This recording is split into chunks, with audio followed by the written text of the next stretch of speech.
So I recently got to Master 1 with Mannadium, and it's a deck I played a lot in the TCG, and I was going to hold off playing it in Master Duel until Amritara and Trasuta came out, but then I just didn't, and I went on a climb. I had a lot of fun with it, so I thought I'd showcase some of the games I played along the way that maybe highlight some of the things that the deck can do, some interesting combo lines that you can sort of use to get yourself out of a weird situation. It's a big, long-winded synchro combo deck, but sometimes it's non-linear, so sometimes there's some awkward hands. So we're going second here. Shotgun and Max C. Don't fear Gamma. It's not real. They're a lure, so I'm assuming this is branded. No, it's well, actually, it still could be, but it's Thunder Dragons at least for the moment. I have a decent hand, hoping this Max C just deters them from special summoning too much. They're going to load their hand up with some Thunder Dragon stuff and pass on Ziyama and nothing. And probably a hand trap of their own. They have 6 cards in their hand. I have 3 copies of Visas, Calarium. Okay, they have Max C. I wonder if I play through this here. Can't remember what all these games were. This is the only one I had from Diamond. But it looks like I'm still going for it. Normal summon this to bait out any sort of interaction, but it doesn't come. Although they can't imper me, so I don't really know what I was looking for there. Maybe a Veiler or something. Start with the basic lines here. Do this to get another Visas for some reason. I didn't have to do that there, but I think I'm trying to minimize the amount of times I bring back the ball because they have Max C going, and I've just determined that I'm not going to win if they get another turn, so I got to just go for it. Make the Baron early in case they draw into Nib. Bring back here. Now we've got Excel. We can go into Dispatter. They are just drawing for days. Apparently nothing useful. Got the Dispatter. Now we've got game on board. Funny, it gets the extra 500 from the tier limits card too. Okay, so they have the Gamma. This is kind of greedy for me to go for this because I had game, but I did it anyway. I guess just because, well, Gamma's not real until it is real. But I have the double negate, so it's all good. Now I just need to pray that they don't have a Nib on top of this. This is super disrespectful, but sometimes, you just got to let them know. But definitely don't do that. Don't bring back the Dispatter. Just win. I think I'm just kind of trolling here because I had already made him draw half his deck.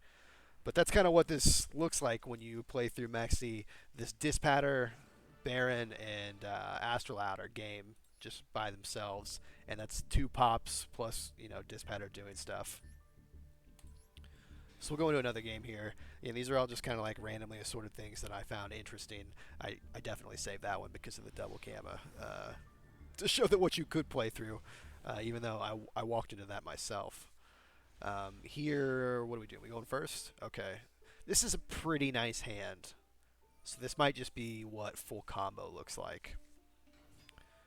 When you don't have to use... Here, you can either search Imaginings to draw 2 or the trap. Here I do Imaginings. I don't know. Maybe the trap would have been better there. But I have Obsidian. Oh, no, that's why. I have Obsidian. If you have the field spell and you have Obsidian, you also have the trap. So Imaginings is a free card off that. And now we're just going crazy. I don't really play around Nib here. I probably could have. In the TCG, oh, interesting. This is why you run Stardust in this version, particularly. Like in the TCG, the line is different because Trasuta and Amritara and a few other things. So I don't know if I've really remembered all of the Nib safe combos in this version, but here we're chilling. They waste the Ogre on that. We're going to get another Visas here. Free summon with Obsidian. One of the greatest parts of this deck is the free Visa summon with Obsidian or the 315-21. Now we're going to the Scareclaw lines. I already have Rykard in hand, so if I use this Ryphobia, I could even search Scare Cache if I'd like. I don't, though. Looks like I want the follow-up here. 3 in defense, we get the draw, and they're just out. But this is kind of what a ideal turn 1 looks like for you. They had 1 interruption. I played right through it. I had the Ash for Max C, and I ended on I was going to end on the counter trap, and then this is probably 3 Synchro 10s and maybe even an Appaloosa. This is a pretty nice hand. So we'll move on to the next one. Again, just randomly assorted things. But hopefully, looking through this, you can kind of see what this deck does. Generally speaking, it's more 10s than 8s, but 8s are part of like the build-up. Now you're making Excel Synchro. In the future, you'll make Visa Samartara, which is a crazy good card. Here I've got the brick, but a nice hand otherwise. So we'll start off with a real basic version of this. Ramhard and Namik, Starfrost and Namik, bring it back. Here maybe could have played around Nib, but also choosing to say that it's not real. Again, the combo line gets much better with the two new synchro cards. So definitely you could learn them now, but it will change in the future. You definitely don't make Excel as much in the future, but now we're just popping off. They clearly don't have anything to stop me from doing this, so this is another example of what like a crazy go first hand looks like, even though this is just 3 cards basically, because I drew 2 bricks. Or not, the trap isn't a brick, but not useful here. Draw gets me a Gamma, not great. I always find that you should do this because you actually properly synchro summon the Stardust Dragon, so later on you can bring it back. It's not the greatest card in the world in the year of our Lord 2023, but sometimes it can be useful. And why not? Maybe they just didn't want to use their Nib until now. Who knows? Now we're going to see the Cross Sheep line. It's worth mentioning this. Lighthearts is a once per duel effect where if Visas is on the field, you can bring it back. And a lot of times you're going to need this Lightheart to make an Appaloosa, a 3-mana Appaloosa at the end with Cross Sheep and the revived Visas from the Dispatter. So, just to mention this briefly, the way this works is your first sort of Link 8 will lead into Dispatter, which is your Link 10. Then you're going to need probably a Visas and a 1521 to make a Baron. And then your leftover mats make a Cross Sheep, and your Astrolaud plus one of your Meeks will make your 3rd Synchro 10. That's kind of like what the end goal for this deck's board looks like now. 3 Synchro 10s and probably an Appaloosa. And in a perfect world, the counter trap too. It's a little harder to search the counter trap now. It gets so much easier with Visa Samatara. But yeah, this end board is this is exactly what you want. Chen Ying, I'm a big believer in Chen Ying. Chen Ying plus the field spell is a non... you lower them by 400 to 500 maybe, and then it gets worse the more cards get banished. Also, after you use the reframing, you can banish them from the graveyard whenever you want. It's quick, like a spell speed 2 quick effect, so you can trigger Chen Ying's non-targeting banish from field and grave whenever you want. So, say they normal summon Rhino Heart, and they're gonna send their tier name. When they normal summon that, you chain link to banish your trap. So on the new chain, they're gonna have their their tier limit name, their Sharon or their Havness in the grave, and you can chain link to your Chen Ying then, because in the previous interaction something was banished, and now you can banish not only their tier in the grave but their tier on the field as well. So good, so much value. Also, just like he's a hard guy to kill, great for the crackback on turn 3 for going for wins, and then you can't destroy him once. So this is the ideal turn 1 board here. This is everything you could want. Tough to beat. It's going to take something like double Lava Golem or something along those lines to get through that. I think we're on to game 4 now. We'll see if this is the one I just watched. My bad. But two those are ideal openers. Again, not everything has to happen at the same time, but that's what you're looking for here. This hand, so this is pretty good going second hand. These obviously are not great, but these are pretty good. I've got my Rumheart. I need to take advantage of this card, and then I have tactics to respond to whatever they're doing. I don't know if Gamma is correct here or not. You can't play in the TCG, so I specifically wanted to do it here to try it. In theory, getting an I play my field spell and someone ashes. It's a common ash target. I have Gamma in my hand. Not only do I negate the ash, but I get a level 8 synchro on board. Now I'm instantly into Dispatter. It's kind of nasty. Maybe that's what happens here. We'll see what they're doing. So this is Math Mech. They're Math Mechin. I think here the right play is to let them get this and then gamma this and hope this slows them down enough. Maybe they can't get to diameter somehow. You can't really let them resolve this though, because that's diameter and these 4 cards. I don't know if there's a draw in my deck that gets through what they're going to set up afterwards. So here, it did slow them down because they have to normal summon the Ghost Ogre. Now they're probably going to like try to end on Heat Soul or something. Maybe they can get to the Link 5. We'll see. They're kind of popping out. Well, you know, they're doing math stuff. Cyber summon comes back. Summon comes back. Cyber's reminds me of the derp meme I just saw the other day. This is classic Cyber's behavior right here. Yeah. So they make the Link 5. They dump their diameter that way.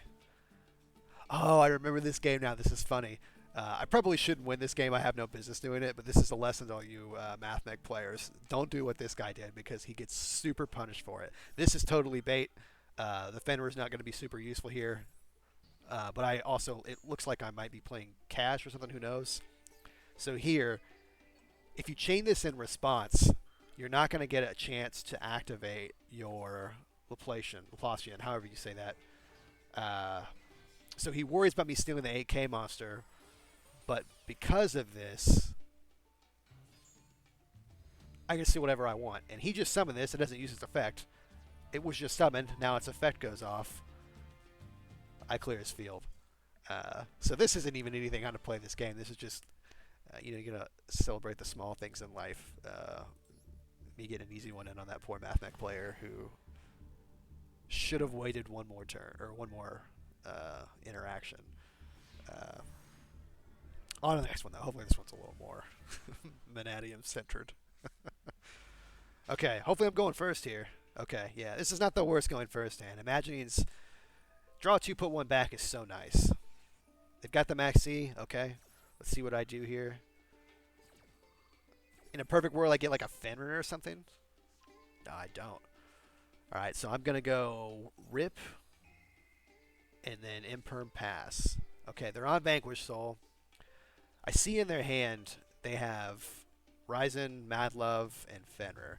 Fenrir's going to hit me for 24. I can't do anything about it. If they don't draw a like level 7 Vanquish Soul, or I don't know if Caesar is 8, but if they don't draw a big name, then they can't tag out of Ryzen, and then my Imperm will actually stop their play. That's kind of what I'm praying for here.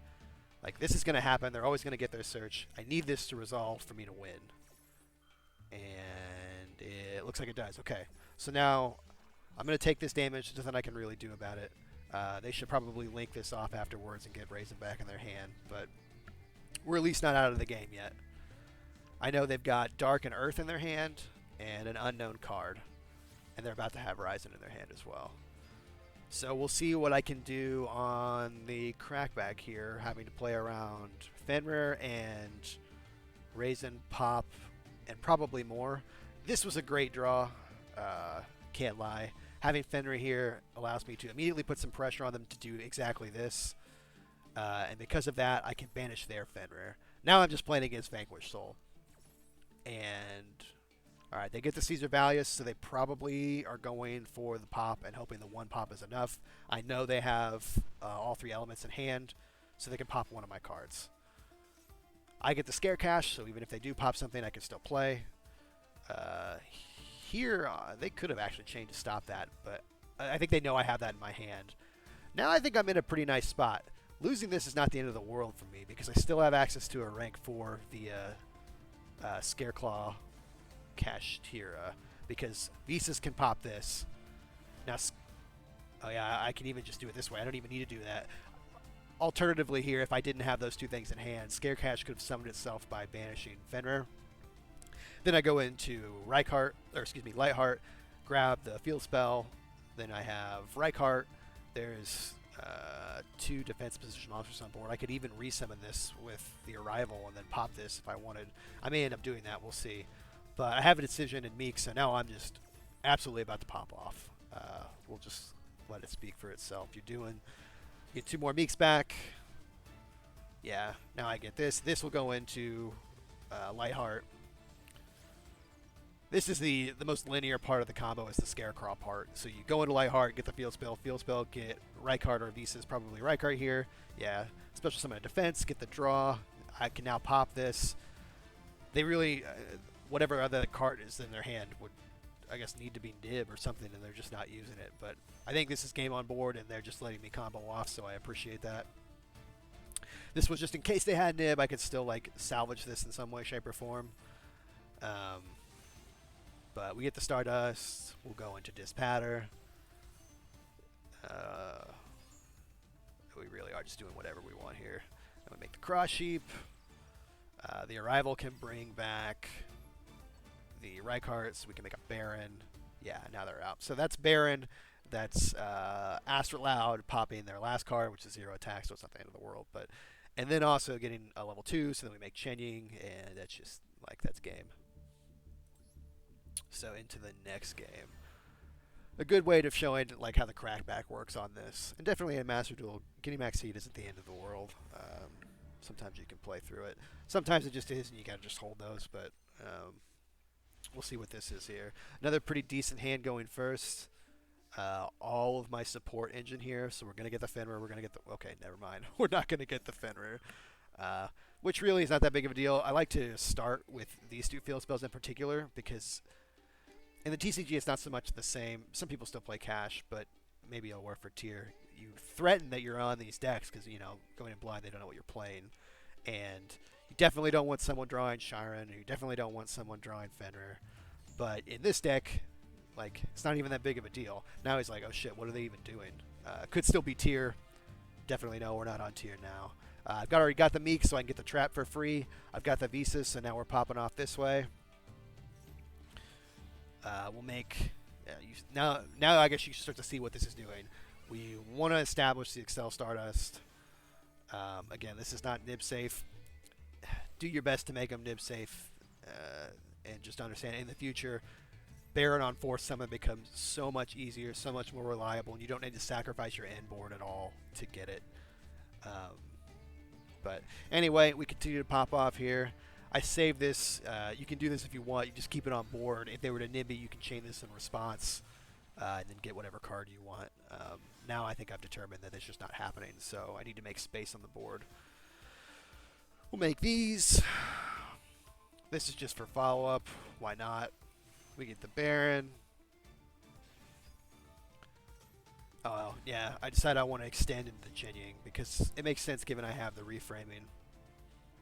Make the Cross Sheep. It's important when you do the Cross Sheep to, if you can, put one side Synchro, one side Fusion. That way you get a little attack boost, mainly on Baron.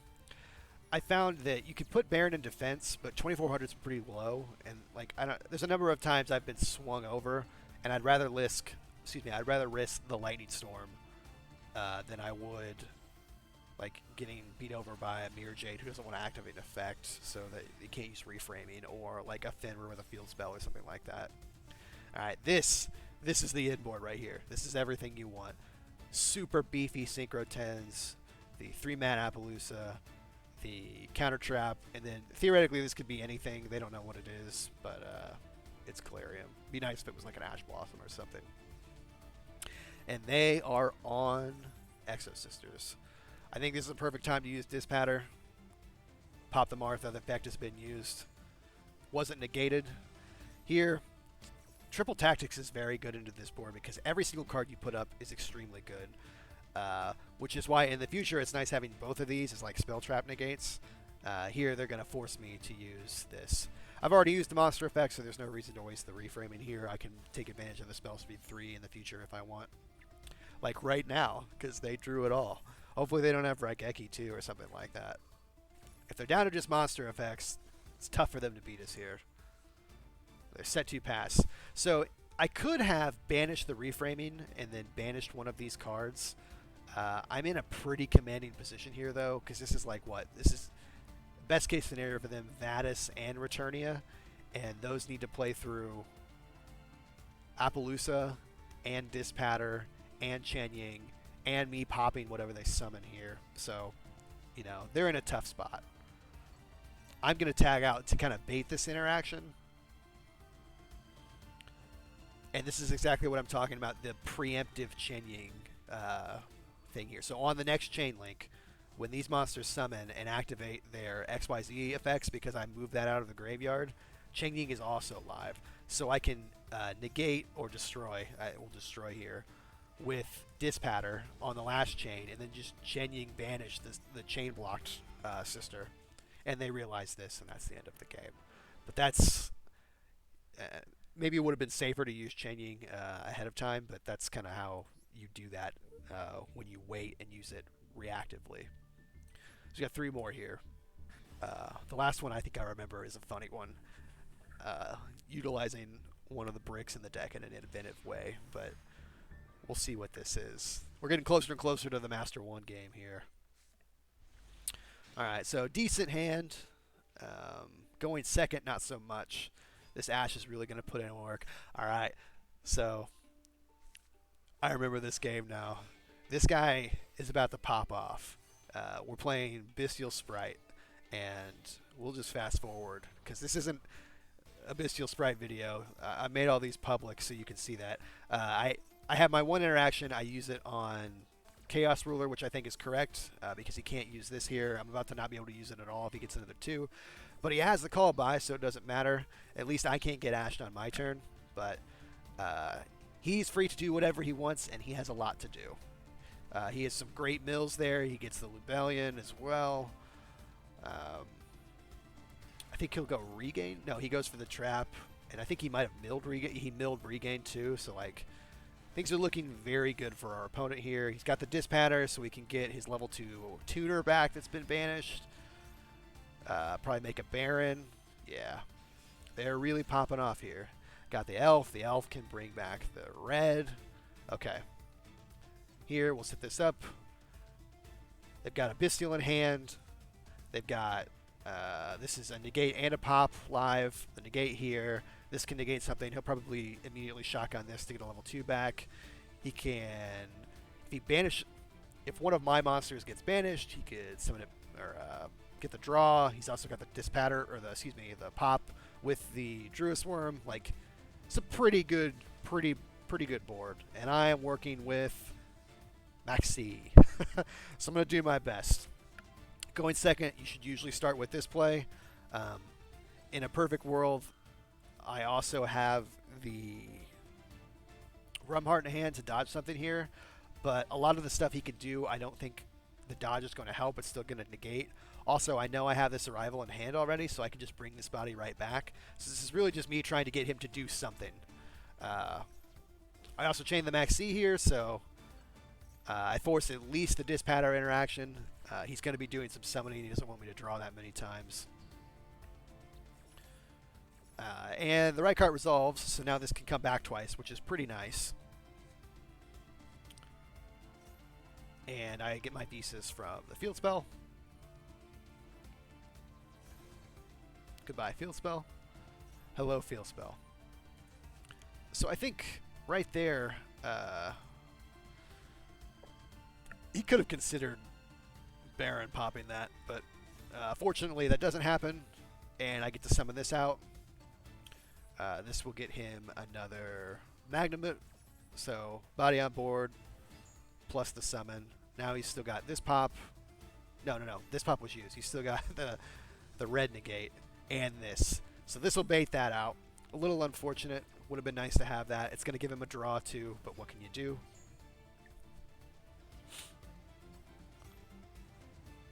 I can at least bring back the Visas. Here's the Ash, which was the card he had left in his hand, or I guess he could have drawn it on that too. Probably would have, because he would have Ashed this.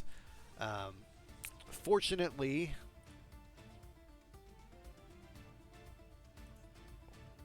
Ash was negated.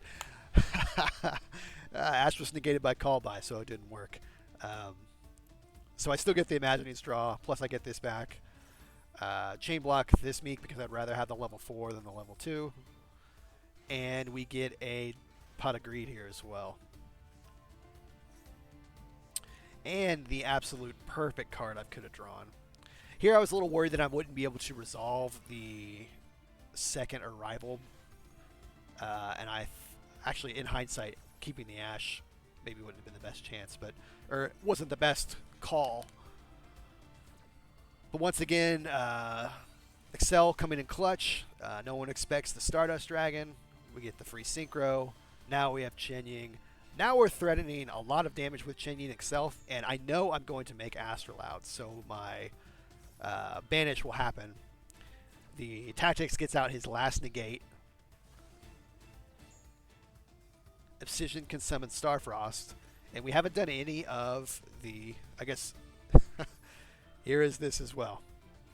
This, I think, is a debatable play from him because he loses his really nice field for a rock. But I think he forgets that this guy is immune to the rock. So now I have an enormous token plus Chen Ying. The Chen Ying effect, I guess, whiff because the guy left, but still. Here we pop this, and this is game on board. So we actually played through that entire pretty nice field. I think he did fumble a little bit with the Nibiru, not remembering that it won't affect this. Because I don't know if I could have gotten through for lethal. I definitely could have cleared the whole board, but lethal would have been asking a lot. So it would have been these guys and an Ash Blossom. Who's to know what would have happened? But he chose to nib, and somehow we played through. So this deck is very fun playing second. You know, it's definitely a go first deck first and foremost, but you have a lot of tools going second. The Astrolaud's not once per turn. That's 2 pops right there. There's a Baron pop. There's Chen Ying. A lot of gas to power through things, and I think that's a pretty good example of what that looks like. I really didn't think I was going to win that one. I stuck around because I was like, you know, it's not impossible. I should play it out and at least get him to a point where I can't win the game.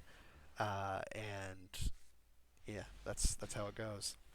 Here we have a very bad going second hand, but we're against Lab, so maybe, just maybe, I could pull this off.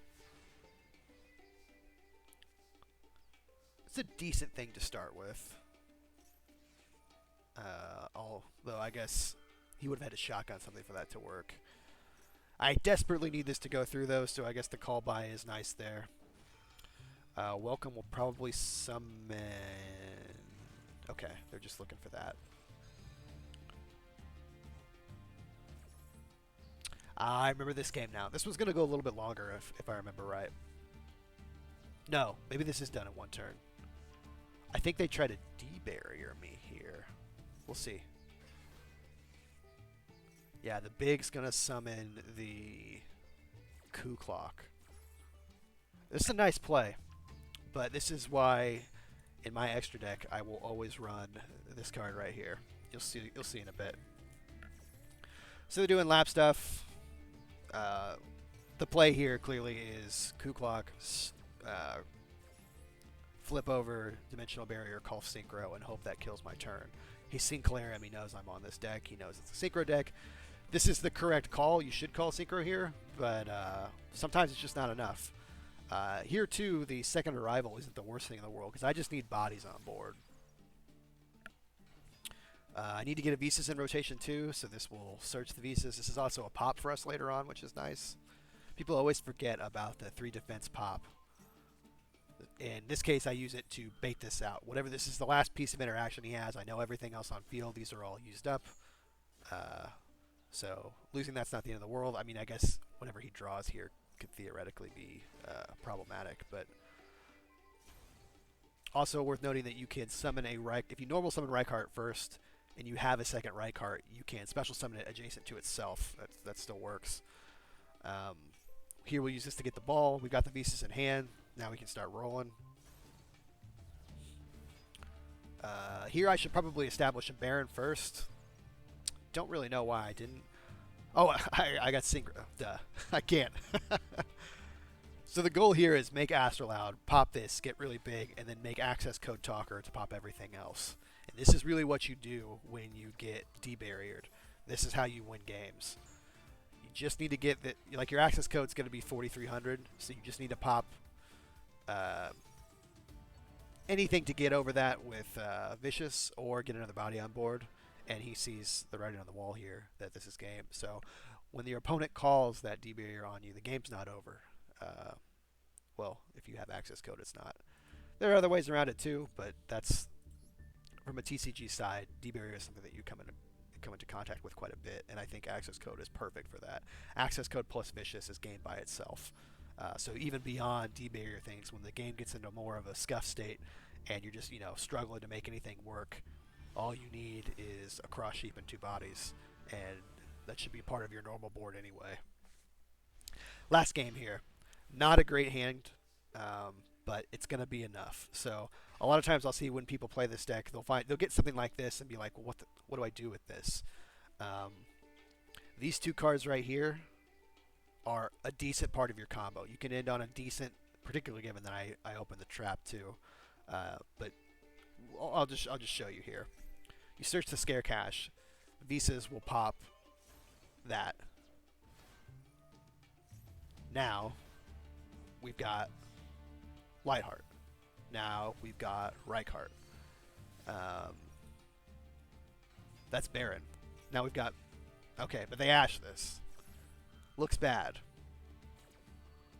Or does it? Is the secret best card in the deck able to tribute over my own Reichheart?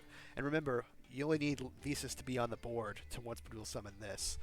And Lightheart can summon with itself. You have to be in the main monster zone to get the search effect, but the search effect for the field spell is not once per turn. And because you can link into yourself here, we're fine. We still get the field spell. Too bad I couldn't put this in defense. The draw would have been nice. But now I've got some follow-up. There isn't any reason to extend further. I can't really do anything else. So we'll make Baron. I should probably pop this, to be honest, just to get it off the field. But I choose to leave it. So we turned a pretty mid-hand through an Ash Blossom into an Ash, a Baron, and a Trap. Will this be enough? It's math, so we'll see. They don't have a great hand if this is what they're starting with, but they fear this, not knowing that it's actually a counter trap and it doesn't matter. Worth noting if you don't know, this is a monster quick effect, trap negate, spell speed 2. This is a counter trap, spell speed 3. Only spell speed 3 counter traps can interact with other spell speed 3 counter traps. So this doesn't really do anything for them, unfortunately for them, not for me. Huge card to hit. That would have started a lot of their plays off. They can still keep going though because they have this. I, however, have the Baron. If they get rolling, they could shoot through my whole board, so I'm just kind of hoping that this is enough to stop them, and it is. I had the Ash too, just in case, but there's a good example of how you can use the driver to get around a sticky situation. It's not always the worst card to draw, and more realistically, how you can kind of like dance around the board with Lightheart. It's an incredibly good card, and just because, the only challenging part is getting it out of the extra monster zone. Here I was fortunate enough to have the driver. You could also just tribute summon Visas as well. That's probably the more common way of dealing with it, since I'm still not even sure if driver is correct. But there's a bunch of games from Mannadium. Hopefully you learned something from this. I'll put all the stuff in my, what's it called? It's all public in my profile, so if you want to look at these again, feel free to do that as well. But thanks for watching, and I guess type anything in the comments if you have other questions or want to see different styles of Mannadium gameplay. I was definitely not intending to play this deck on Master Duel as much as I did, but I think I'm addicted.